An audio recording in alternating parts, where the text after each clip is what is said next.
আলহামদুলিল্লাহি রাব্বিল আলামিন ওয়াসসালাতু ওয়াসসালামু আলা সাইয়্যিদিল মুরসালিন আম্মা বা'দ ফাআউযু বিল্লাহি মিনাশ শাইতানির রাজীম বিসমিল্লাহির রহমানির রহিম আসসালাতু ওয়াসসালামু আলাইকা ইয়া রাসূলাল্লাহ আসসালাতু ওয়াসসালামু আলাইকা ইয়া হাবিবাল্লাহ আসসালাতু ওয়াসসালামু আলাইকা ইয়া নাবিয়াল্লাহ ওয়া আলা আলিকা ওয়া আসহাবিকা ইয়া নূরাল্লাহ। মাদানী চ্যানেলের দর্শক শ্রোতা, আমরা আবারও উপস্থিত হয়েছি আমাদের ধারাবাহিক অনুষ্ঠান প্রশ্ন জিজ্ঞাসা এই অনুষ্ঠানটি নিয়ে। বরাবরের মতনই আমরা এই অনুষ্ঠানের মধ্যে একটি বিষয় নির্ধারণ করেছি এবং সেই বিষয়ের মধ্যে আমরা অনেক বিভিন্ন অজানা তত্ত্ব জানতে পারব। অন্য দিনের মতনই আজকেও তার বিপরীত নয়, আজকেও এমন একটি বিষয় নেওয়া হয়েছে যার বিষয়ে আমাদের জানা উচিত এবং এই বিষয়ের মধ্যে অনেকেরই কনসেপশন রয়েছে। আজকে সবগুলো দূর হবে ইনশাআল্লাহ। আমরা বিষয়তে যাওয়ার পূর্বে আমরা দুরুদে পাকের ফজিলত সম্পর্কিত হাদিসে মুবারাকা শ্রবণ করে নিই। কেননা আল্লাহর মাহবুব দানায়ে গুয়ুব হুজুর আনোয়ার সাল্লাল্লাহু আলাইহি ওয়াসাল্লামের প্রতি দুরুদে পাক পাঠ করার অসংখ্য ফজিলত ও বারাকাত রয়েছে। হাদিসে কারিমার মধ্যে রয়েছে আল্লাহর রাসূল সাল্লাল্লাহু আলাইহি ওয়া আলিহি ওয়াসাল্লাম ইরশাদ করেছেন, যে ব্যক্তি আমার উপর জুমার দিনে 200 বার দুরূদ শরীফ পাঠ করবে, আল্লাহ তাবারক ওয়া তাআলা তার 200 বছরের গুনাহকে ক্ষমা করে দিবেন। সুবহানাল্লাহ।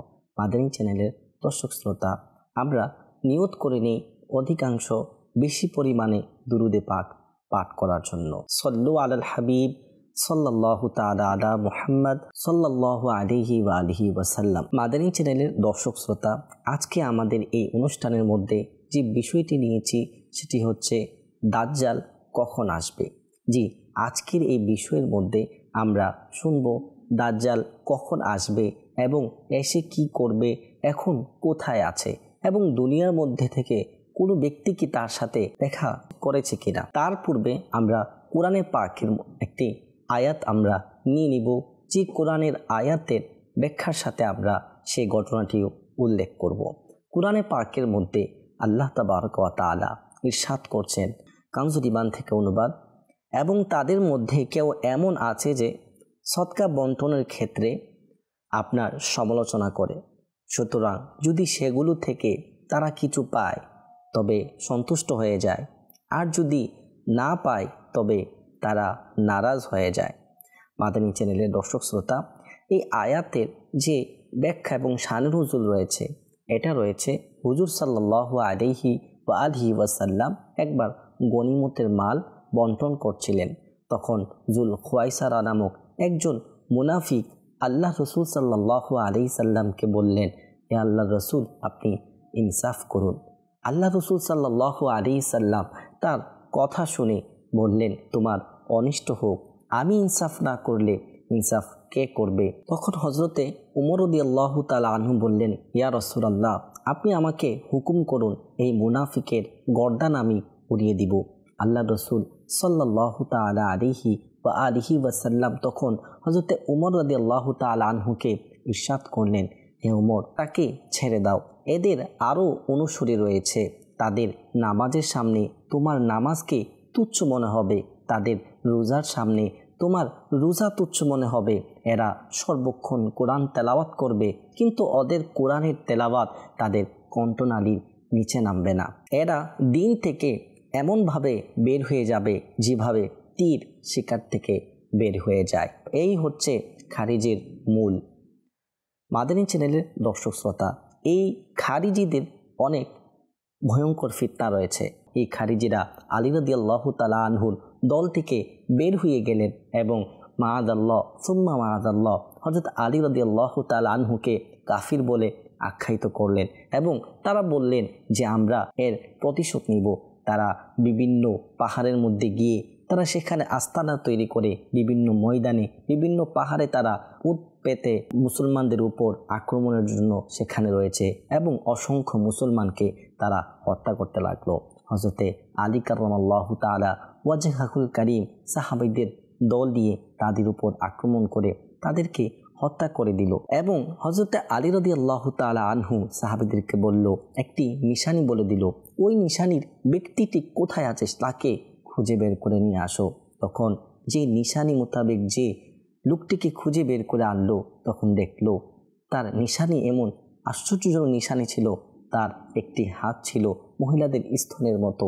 এই নিশানি দেখে যখন তাকে নিয়ে আসা হলো, তখন সাহাবী একজন বললেন, হে আলী রাদিয়াল্লাহু তাআলা আনহু, সম্ভবত আমরা খারিজিকে শেষ করে দিয়েছি। হযরত আলী রাদিয়াল্লাহু তাআলা আনহু তখন একটি বাক্য বলেছিলেন। মাদানী চ্যানেলের দর্শক শ্রোতা, আমরা হয়তো ভাবতে পারি বিষয় হচ্ছে দাজ্জালের, কিন্তু খারিজিদের বিষয় কেন আলোচনা হচ্ছে? এই আলী রাদিয়াল্লাহু তাআলা আনহু যে বাক্যটি বলেছিলেন সেটি হচ্ছে, তোমরা কি মনে করছো যে এই ব্যক্তি মারা গিয়েছে তো খারিজি শেষ হয়ে গিয়েছে? না, কখনো না। এর অনুসারী কেউ মার পেটে রয়েছে, কেউ বাপের পিঠে রয়েছে, কেউ দুনিয়াতে এখনো আসেনি এবং কেউ আসবে, তারা দাজ্জালের সাথে মিলিত হবে। হ্যাঁ মাদানী চ্যানেলের দর্শক শ্রোতা, দাজ্জাল এখনো পৃথিবীতে আসেনি, কিন্তু সাহাবীদের মধ্যে থেকে একটি দল দাজ্জালের সাথে সাক্ষাৎ করে আসছেন। হযরতে ফাতেমা বিনতে কায়েস রাদিয়াল্লাহু তাআলা আনহু থেকে বর্ণিত, তিনি বলেন, একবার মসজিদে নববী শরীফের মধ্যে যে ঘোষণা করে, সেই ঘোষণাকারী ব্যক্তি একদিন ঘোষণা করছেন নামাজের সময় হয়ে গিয়েছে। তার ঘোষণা শুনে আমিও রাসূলুল্লাহ সাল্লাল্লাহু আলাইহি সাল্লামের সাথে নামাজ আদায় করি। হুজুর সাল্লাল্লাহু আলাইহি সাল্লাম সাধারণত নামাজ আদায় করে, জোহরের নামাজ আদায় করে খাবার খেয়ে কাইলুলা করেন, অর্থাৎ কিছুক্ষণ আরাম করেন। তিনি কখনো এই টাইমের মধ্যে সাহাবীদেরকে নিয়ে খুতবা দেন না, তাদেরকে নিয়ে কোনো বিষয়ে আলোচনা করেন না। ওই দিন রাসূলুল্লাহ সাল্লাল্লাহু আলাইহি ওয়াসাল্লাম নিজের মিম্বার শরীফের মধ্যে তাশরিফ রাখলেন এবং সাহাবীদেরকে বললেন, হে সাহাবাই কেরাম, তোমরা যে স্থানে বসে আছো সেখানে বসে থাকো। আমি আজকে তোমাদেরকে কোনো কোরআনের সুসংবাদও শোনাবো না এবং কোনো আযাবের ব্যাপারও শোনাবো না। আজকে আমি তোমাদেরকে মাসিহ দাজ্জালের ব্যাপারে শোনাবো। তিনি বলছেন, তামিম দারি, যিনি একজন খ্রিস্টান ছিলেন, সে আজকে এসে আমাকে কিছু ঘটনা শুনিয়েছে এবং মুসলমান হয়েছে। তেনার ঘটনাটি রাসূলুল্লাহ সাল্লাল্লাহু আলাইহি সাল্লাম সাহাবীদের মাঝে এইভাবে আলোচনা করছেন। বলছেন, তামিম দারি গোত্র লাখাম এবং জুজাম গোত্রের 30 জন ব্যক্তি নিয়ে সমুদ্রের সফরে বের হলেন। সমুদ্রের মধ্যে হঠাৎ সমুদ্রের ঝড়ে এসে তিনাদের সেই জাহাজকে এমন জায়গায় ভাসিয়ে নিয়ে গেলেন, 30 দিন যাবৎ তার জাহাজকে ভাসাতে লাগলেন। এমনকি এমন এক স্থানে গিয়ে পৌঁছলেন যেখানে একটি দ্বীপ ছিল। যখন তারা সেই আইল্যান্ড, সেই দ্বীপের মধ্যে নামলো, নেমে দেখলেন এমন আজীব প্রকৃতির, আশ্চর্য প্রকৃতির কিছু মানুষ, যাদের পশমের কারণে তাদের সামনের স্থান এবং পিছের স্থান বোঝা যাচ্ছে না, এত পরিমাণে পশম। জিজ্ঞাসা করলেন, তোমরা কারা? তখন তারা উত্তর দিল, আমরা হচ্ছি গুপ্তচর। যখন তাকে জিজ্ঞাসা করলেন, আমরা এটা কোথায় এসেছি, এই ব্যাপারে যখন জানতে চাইলেন, তখন সেই ব্যক্তিরা বলল, আমরা তোমার কোনো উত্তরই দিব না, বরঞ্চ ওইখানে একটি ইবাদতখানা রয়েছে, সেখানে যাও। সেখানে গিয়ে একজন ব্যক্তি তোমাদের জন্য অনেক অপেক্ষা করছে, তার কাছে গিয়ে সব বিষয়ে প্রশ্ন করো। যখন তামিম দানি এবং তিনার 30 জন অনুসারী সেখানে পৌঁছলো, গিয়ে দেখলো একজন ব্যক্তি খুবই শক্তভাবে বাঁধা রয়েছে। তার হাতগুলো তার কাঁধের সাথে বাঁধা এবং তার টাকনু থেকে হাঁটু পর্যন্ত লোহার বেড়ি দিয়ে খুবই শক্তভাবে, এমনভাবে বাঁধা কাউকে আমরা দেখিনি। তখন সে ব্যক্তিটি আমাদেরকে বলল, আমাকে উমান এবং বিসানের খেজুরের বাগানের ব্যাপারে খবর দাও, সে বাঘগুলো কি খেজুর দিচ্ছে কিনা। তখন আমরা তাকে বললাম, হ্যাঁ, সে বাগান তো এখনও ফল দিচ্ছে, অনেক ভালো ফল দিচ্ছে। অতঃপর সে ব্যক্তি বলল, অতি শীঘ্রই সে বাগানে ফল আসা বন্ধ হবে, সে বাগান আর ফল দিবে না। অতঃপর সেই ব্যক্তি আবার আমাদেরকে বলল, আমাকে বাহিরে তৈয়বার নদীর ব্যাপারে খবর দাও, সেই নদীতে কি পানি আছে নাকি শুকিয়ে গিয়েছে। আমরা বললাম, না, সেই নদীতে পানি রয়েছে এবং মানুষ সেটা থেকে উপকৃত হচ্ছে। সে বলল, অতি শীঘ্রই সেই নদীর পানিও শুকিয়ে যাবে। এবং সে আমাদেরকে বলল, আমাকে নাহওয়ানদের মানুষের ব্যাপারে খবর দাও, তাদের মধ্যে যে নবীর আগমন ঘটার কথা ছিল সেই নবীর ব্যাপারে আমাকে খবর দাও। তখন আমরা তাকে বললাম, হ্যাঁ, নাহওয়ানদের জমিনের মধ্যে নবী এসেছে, অর্থাৎ আমাদের নবীর কথা বলা হচ্ছে, আমাদের নবী সেখানে এসেছেন, প্রথম অবস্থায় মানুষ তার খেলাফ গিয়েছেন, মানুষ তার বিপরীতে গিয়েছেন, তিনাকে মানেননি। কিন্তু বর্তমানে মানুষ তিনার আনুগত্য এবং সেখানের মানুষ সবাই এক আল্লাহর ইবাদত করে এবং সেই নবী মদিনায় মুনাওয়ারার মধ্যে তাশরিফ নিয়ে আছেন। যখন সেই কথাগুলো শুনল তখন সে তিনটি চিৎকার দিয়ে বলল, আমি হচ্ছি দাজ্জাল, আমাকে এখানে বন্দি করে রাখা হয়েছে, অতি শীঘ্রই আমি এখান থেকে ছাড়া পাবো এবং পুরো পৃথিবীর আনাচে কানাচে প্রত্যেক অলি গলিতে আমি ঘুরবো। মাদানী চ্যানেলের দর্শক শ্রোতা, আমরা শ্রবণ করছিলাম দাজ্জালের সাক্ষাতের ব্যাপারে। তখন তামিম দারিমি হুজুর সাল্লাল্লাহু আলাইহি সাল্লামের কাছে এসে এই ঘটনাটি উপস্থাপন করলেন এবং রাসূলুল্লাহ সাল্লাল্লাহু আলাইহি সাল্লামের কাছে তিনি মুসলমান হয়ে গেলেন। মাদানী চ্যানেলের দর্শক শ্রোতা, অন্য একটি রেওয়ায়েতের মধ্যে রয়েছে দাজ্জালকে হযরতে সুলাইমান আলাইহিস সালাতু ওয়া সালাম বন্দি করে রেখেছেন। মাদানী চ্যানেলের দর্শক শ্রোতা, আজকে যে আমরা দাজ্জালের ব্যাপারে শ্রবণ করছি, দাজ্জাল হচ্ছে কিয়ামতের নিশানির মধ্যে অন্যতম একটি নিশানি। আল্লাহর রসুল সাল্লাল্লাহু আলাইহি সাল্লাম কিয়ামতের বড় বড় নিশানি বলে গিয়েছেন। এর মধ্যে দ্বিতীয় নাম্বার যে নিশানি ছিল সেটি হচ্ছিল দাজ্জালের আবির্ভাব। মুফাসসির হাকিমুল উম্মত মুফতি আহমদ ইয়ারখান নাঈমি রহমতুল্লাহি তাআলা আলাইহি বলেন, দাজ্জাল হচ্ছে দুই প্রকার, একটি হচ্ছে ছোট, আরেকটি হচ্ছে বড়। ছোট দাজ্জাল হচ্ছে প্রত্যেক মিথ্যুক নবী দাবিদার, প্রত্যেক মিথ্যুক সুফি এবং প্রত্যেক মিথ্যুক আলিম দাবিদার, তারাই হচ্ছে ছোট দাজ্জাল। এবং বড় দাজ্জাল হচ্ছে এই দাজ্জাল যে কিয়ামতের আগে তার আবির্ভাব ঘটবে এবং সে নিজে খোদা দাবি করবে। মাদানী চ্যানেলের দর্শক শ্রোতা, দাজ্জাল এর অর্থ হলো অধিক পরিমাণে মিথ্যুক। দাজ্জাল হকের সাথে সত্যের সাথে সে মিথ্যাকে মিলিয়ে মানুষের সামনে উপস্থাপন করবে। প্রথমত অবস্থায় সে নিজেকে মুমিন প্রকাশ করবে, সে মানুষকে ভালোর দিকে আহ্বান করবে, এরপর সে আস্তে আস্তে নবীর দাবি করবে, অতঃপর সে আল্লাহ হওয়ার, খোদা হওয়ার দাবি করে বসবে। আর এটাই হচ্ছে প্রসিদ্ধ, তার মূল ইহুদিদের সাথে মিলবে, তার মূল হচ্ছে ইহুদিদের সাথে। আমরা শুনলাম দাজ্জালের ব্যাপারে, এবার আমরা শ্রবণ করব দাজ্জালের আকৃতি কেমন হবে। বিভিন্ন হাদিসে কারিমার মধ্যে দাজ্জালের যে আকৃতি সূরত বর্ণনা করা হয়েছে, সমস্ত হাদিসগুলো যদি সামনে রাখা হয় তার আকৃতিটি যেমন হবে। দাজ্জালের আকৃতি বলা হচ্ছে, দাজ্জাল একটি যুবক পুরুষ, তার লম্বা শরীর এবং তার এক চোখ কানা থাকবে এবং যেই চোখ কানা থাকবে সেই চোখটা আঙ্গুরের মতো ফোলা থাকবে এবং যেই চোখটা সুস্থ থাকবে সেই চোখটা লাল রক্তাক্ত থাকবে এবং তার সিনা অধিক প্রশস্ত থাকবে এবং তার সিনা ভিতর দিকে চেপে ডেবে থাকবে, তার কপাল চওড়া থাকবে এবং তার দুই পা এমন আশ্চর্যজনক হবে সামনের দিকে মিলিত থাকবে এবং পায়ের পিছন দিক থেকে অনেক প্রশস্ত থাকবে এবং দাজ্জালের কপালের মধ্যে লেখা থাকবে কাফ ফা র, অর্থাৎ কাফের। এই লেখাটা প্রত্যেক যে পড়তে পারে এবং পড়তে পারে না উভয় সেটা পড়তে পারবে। আমরা এতক্ষণ শুনলাম দাজ্জালের আকৃতি সম্পর্কে। দাজ্জাল বের হওয়ার পূর্বে পৃথিবীতে কি হবে সেই ব্যাপারে হাদিসের মধ্যে রয়েছে, দাজ্জাল বের হওয়ার পূর্বে পৃথিবীর অবস্থা খুবই ভয়ানক হবে।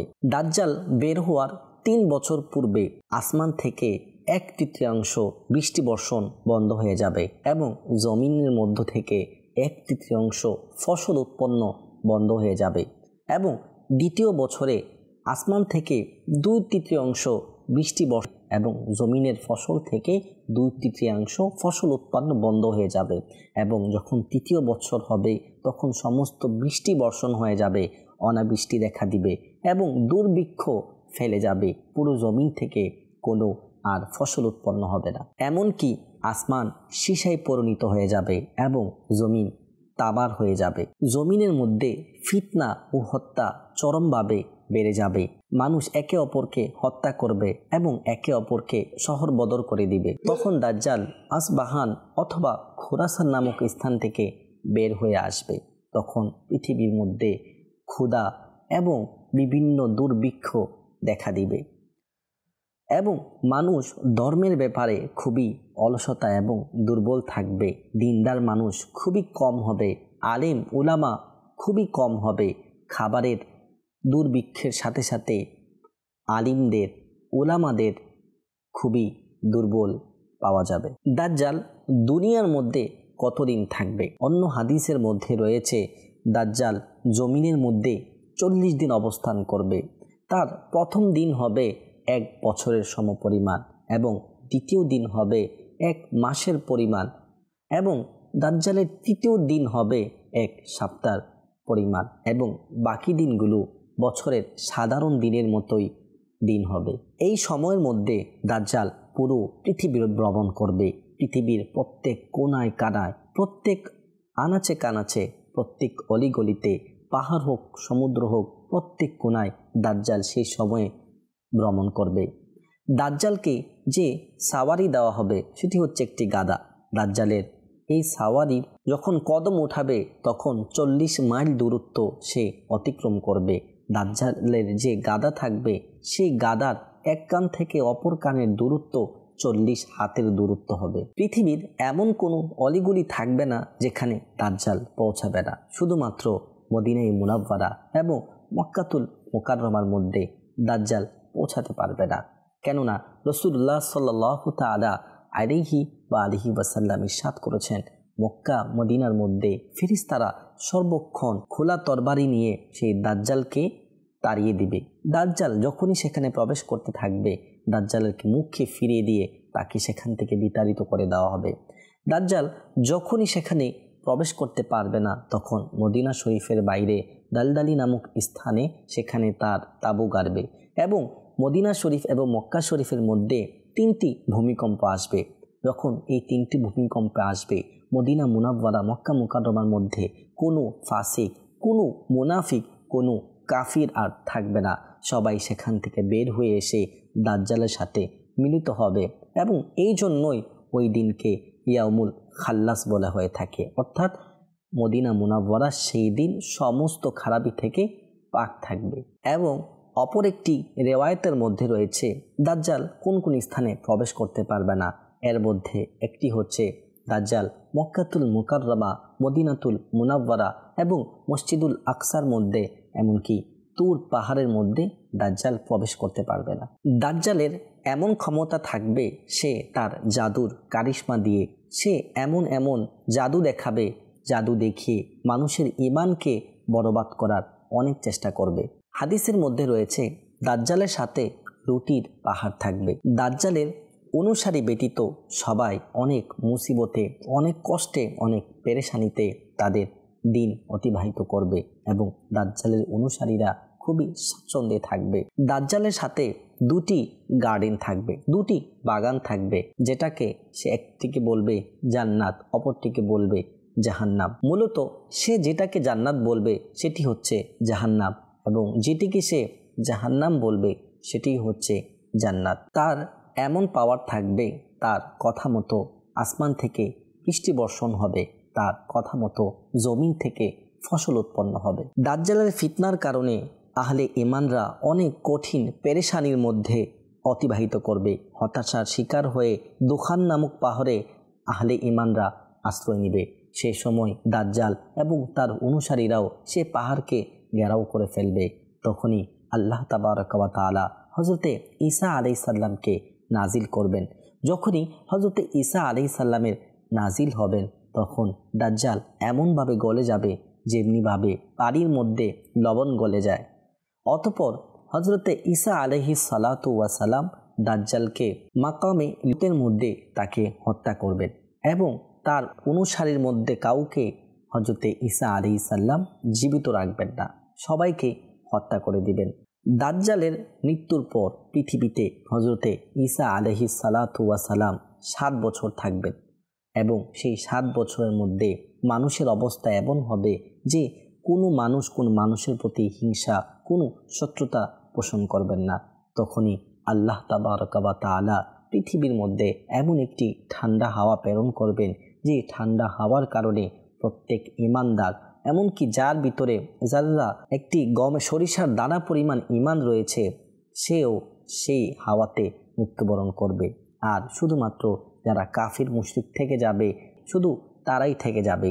তখন মানুষ হত্যা আবার আগের মতো দুনিয়ার মধ্যে ফিতনা ফাসাদ যখন বের হবে, তখন শয়তান মানুষের রূপে তাদের সামনে আসবে, এসে বলবে, তোমরা কি করছো? তোমরা আল্লাহ তাআলা ব্যতীত মূর্তি পূজা করো। তখন শয়তানের কথা শুনে মানুষরা সেই মূর্তি পূজা শুরু করে দিবে। আর তখনই কিয়ামতের প্রথম সিংহায় ফুঁক দেওয়া হবে এবং কিয়ামত রূপান্তরিত হয়ে যাবে। মাদানী চ্যানেলের দর্শক শ্রোতা, দাজ্জালের ফিতনা এতই ভয়াবহ যে আল্লাহর রসুল সাল্লাল্লাহু আলাইহি ওয়াসাল্লাম সহ বিভিন্ন আম্বিয়াই কিরাম এই দাজ্জালের ফিতনা থেকে আশ্রয় চেয়েছেন এবং সাহাবীদেরকেও এই ফিতনা থেকে বাঁচার জন্য নির্দেশনা দিয়েছেন। অপর এক হাদিসের মধ্যে রয়েছে, যে ব্যক্তি সূরা কাহাফের প্রথম 10 আয়াত মুখস্থ করে নিবে, সেই দাজ্জালের ফিতনা থেকে মুক্ত থাকবে এবং দাজ্জালের ফিতনা থেকে তারাও মুক্ত থাকবে যারা আহলে ইমানদার হবে, মক্কায় মুকাররমার মধ্যে, মদিনায় মুনাওয়ারার মধ্যে থাকবে। মাদানী চ্যানেলের দর্শক শ্রোতা, আমরা শুনতেছিলাম দাজ্জালের ভয়াবহতা। দাজ্জাল এমন শক্তি নিয়ে দুনিয়ার মধ্যে আসবেন, যার এক হাতে থাকবে জান্নাত, অপর হাতে থাকবে জাহান্নাম।